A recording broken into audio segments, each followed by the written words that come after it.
வணக்கம்.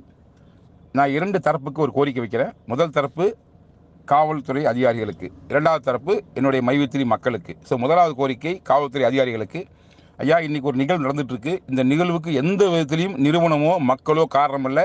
நிறுவனத்தின் மீது தேவையில்லாமல் போடப்பட்ட பொய் வழக்கு தான் காரணங்கிறது உங்களுக்கு எல்லாத்துக்குமே தெரியும். அந்த ஒரு எழுச்சியினால தான் மக்கள் தன்னெழுச்சியாக கிளம்பி வந்து இன்னைக்கு வந்து அசம்பிள் ஆகிறதுக்கு பிளான் பண்ணி வந்துகிட்டு இருக்காங்க. அது ஏற்கனவே வந்து வர்றேன்னு சொல்லும்போது கலெக்டர் ஆஃபீஸ் தான் எல்லாரும் பிளான் பண்ணாங்க. இவ்வளோ கூட்டம் வர்றதுக்கு வாய்ப்புக்குன்னு நான் யோசிச்சதுனாலேயே தான் நான் என்ன பண்ணேன்னா, கலெக்டர் ஆஃபீஸ்க்கு நீங்கள் போகக்கூடாது, அங்கே போனால் கோயம்புத்தூர் ஸ்தம்பிச்சிரும், அனைத்து அலுவலகங்களுக்கும் பிரச்சனை மாறும், அதிகார வர்க்கம் பெரிய சிரமத்துக்கு ஆளாகும், எக்காரணம் கூட அங்கே போகக்கூடாது தடுத்து நிறுத்தி வேற இடம் செட் பண்ணுறதுக்காக தான் நான் வந்து கமிஷன் ஆஃபீஸுக்கே ஃபோன் பண்ணி ஐயா நீங்கள் இடம் சொல்லுங்கன்னு சொல்லி சொன்னேன். அவங்க எனக்கு கரெக்டான பதில் சொல்லவே இல்லை. சொல்லப்போனால் பதிலே சொல்ல. அப்படி இருக்கும்போது வேறு வழி இல்லாமல் இருக்கிறதுலே கோயம்புத்தூரில் எந்த இடம் மக்களுக்கு வந்துட்டு போகிற சௌரியமாக இருக்கும், பொதுமக்களுக்கு இடையூறாக எல்லாம் இருக்கும், யாருக்குமே தொந்தரவு இல்லாமல் இருக்குன்னு யோசிச்சதில் தி பெஸ்ட் சாய்ஸாக எனக்கு அந்த எல்என்டி பைபாஸ் தோணுச்சு. அதை தான் செஞ்சுருக்கிறேன். இன்றைக்கி உங்களுக்கும் தெரியும், இத்தனை கூட்டம் வந்ததில் சிட்டிக்குள்ள வந்து என்ன இருக்கிறத அந்த காவல்துறை அதிகாரி கண்டிப்பாக யோசிப்பார். ஏன்னா அங்கே இருக்கிற உயர்திரு காவல் ஆய்வாளர் சொல்லியிருக்காரு, நீங்கள் இங்கே வரக்கூடாது, கலெக்டர் ஆஃபீஸ் தான் போகணும், உங்களுக்கு உரிமை அங்கே தான் இருக்குது, அங்கே போகணும்னு சொல்லியிருக்காரு. ஒருவேளை அவர் சொன்னது கேட்டு நேற்றுக்கு சொல்லியிருக்காரு மக்கள்கிட்ட, அதை கேட்டு கலெக்டர் ஆஃபீஸுக்கு மட்டும் மக்களை போச்சு சொல்லியிருந்தா இப்போ என்ன ஆயிருக்கும்? இந்த கூட்டம் போயிருந்தா இன்னும் முழு கூட்டம் வந்து சேரல. அப்படி இருக்கும்போது இந்த கூட்டத்துக்கே கலெக்டர் ஆஃபீஸ் என்ன யோசிச்சு பாருங்க. நாங்கள் எடுத்த முடிவு சரியா தப்பா உங்களுக்கு புரியும்.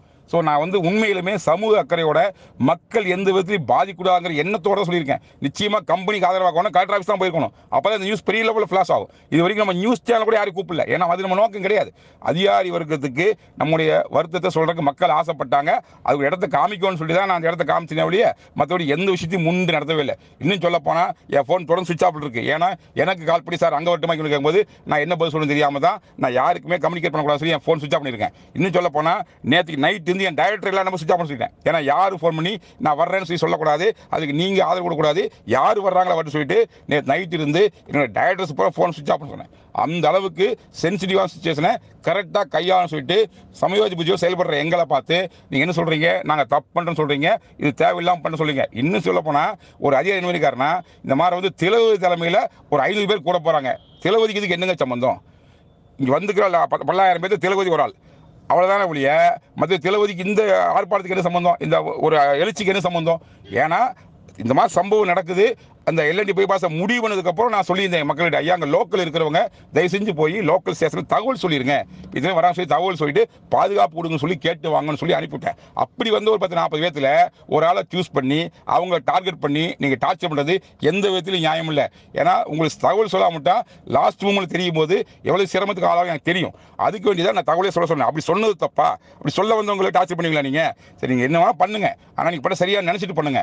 அதே சமயத்தில் இன்னைக்கு நீங்கள் 2 விஷயம் பண்ணிட்டு இருக்கீங்க. ஒன்று, உள்ள வர்ற மக்கள் அங்கே தடுக்கிறதா தகவல் வந்துட்டு இருக்குது.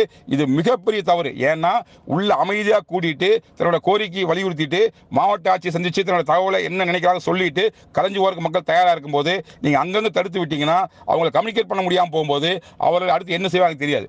அப்படி இருக்கும்போது நீங்க இந்த ப்ராப்பராக நடக்கும்னு நினைச்சீங்கன்னா மக்களை அனுமதிங்க. ஏன்னா ஓப்பன் பிளேஸ்ல உங்க கண்ட்ரோல்ல தான் மக்கள் இருக்காங்க. ஏன்னா எங்க மக்கள் கண்ட்ரோல் மீறி போக மாட்டாங்க. அப்படி வெளியே இருக்கிறவங்களை நீங்களும் கண்ட்ரோல் பண்ண முடியாது, நானும் கண்ட்ரோல் பண்ண முடியாது. தப்பான முடிவா போயிடும். அதனால தயவு செஞ்சு வெளியிற யாரையுமே தடுத்து நிறுத்தாதீங்க, உள்ள அலோவ் பண்ணுங்க. இது என்னோட முதல் விஷயம். அடுத்து என்ன சொல்றேன்னா, நீங்க அங்க சந்திக்கிற மக்களுக்கு நெட்வொர்க் இல்லாம இருக்கிறதுக்காக நீங்க என்ன பண்றீங்கன்னா ஜாமர் போட்டுதான் கேள்விப்பட்டேன். இதுவும் பெரிய தப்பு. ஏன்னா என்ன தகவல் நம்ம சொல்றோமோ அதை பேஸ் பண்ணி தான் அடுத்து முடிவு எடுப்பாங்க. சொல்லும்போது நான் சொல்ற தகவல் அவங்களுக்கு ரீச் ஆகலன்னா அங்கிருந்து அவங்க கலையவே மாட்டாங்க. இது தேவையில்லாம மீண்டும் ஒரு பிரச்சனை உருவாக்குறதுக்கு நீங்க ஏற்பாடு பண்றீங்கன்னு நினைக்கிறேன். நானே தப்பா முடிவு எடுக்காதீங்க. தயவு செஞ்சு அமைதியாக கூடி அகிம்சையா தகவல் செய்ய போற மக்களுக்கு ஒத்துழைப்பு கொடுங்க, பாதுகாப்பு கொடுங்கிறது என்னுடைய அதிகார வர்க்கத்துக்கு நான் கேட்டுக்கிற முதல் கோரிக்கை. அதே சமயத்தில் மைவித்திரி மக்களுக்கு நான் சொல்ற விஷயம் என்னன்னா, எக்காரணத்து கொண்டும் நீங்க சாலைக்கு வராதீங்க. அதிகாரிகள் என்ன சொல்றாங்களோ, காவல்துறை என்ன சொல்லுதோ அதுக்கு முழுசா ஒத்துழைப்பு கொடுங்க. ஏன்னா நம்ம நோக்கம் யாரை எதிர்த்து போராடுறது அல்ல, அரசாங்கத்துக்கு எதிராக போராட்டம் அல்ல, இன்னைக்கு அதிகாரிகள் எதிராக போராட்டம் அல்ல. நம்மளுடைய நியாயமான கோரிக்கை சொல்றதுக்கு நீங்க வந்திருக்கிறீங்க. உங்க தன்னெழுச்சி நியாயமானது, உங்கள் கோரிக்கை வந்து முற்றிலும் நியாயமானது. அதை முறையா சொல்லிட்டு அமைதியாக கலைஞ்சு போறதா சரியான விஷயம் ஒழிய யாருக்கு ஆர்ப்பாட்டம் பண்றதோ போராடுறதோ நோக்கம் கிடையாது. அதனால நீங்க ரோட்டுக்கு வராதீங்க, எந்த வண்டிக்கு இடைஞ்சல் பண்ணாதீங்க. அவர்கள் என்ன சொல்றாங்களோ, காவல்துறை என்ன சொல்லுதோ அதுக்கு முழு ஒத்துழைப்பு கொடுத்து அங்க நீங்க காத்துருங்க. கண்டிப்பா மாவட்ட கலெக்டர் சந்திக்க வருவார். ஏன்னா இவ்வளவு பேர் அங்க போய் என்ன இருக்கும், அதுக்கு பதில் அவர் இங்கே வரது ஈஸி தானே. நிச்சயமா வருவார், வந்து உங்கள் கோரிக்கை கேட்பாரு. அங்கே உங்கள் கோரிக்கையை சொல்லுங்க, சொல்லிட்டு அமைதியாக கலைஞ்சு போங்க. அவர் வர வரைக்கும் காத்திருங்க. மற்றபடி எந்த பிரச்சனையும் பண்ண வேண்டாம், அமைதியாக காத்திருங்க. இது முக்கியமான தகவல். மேல்கூட உங்களுக்கு அப்டேட் பண்ணுறேன். நன்றி, வணக்கம்.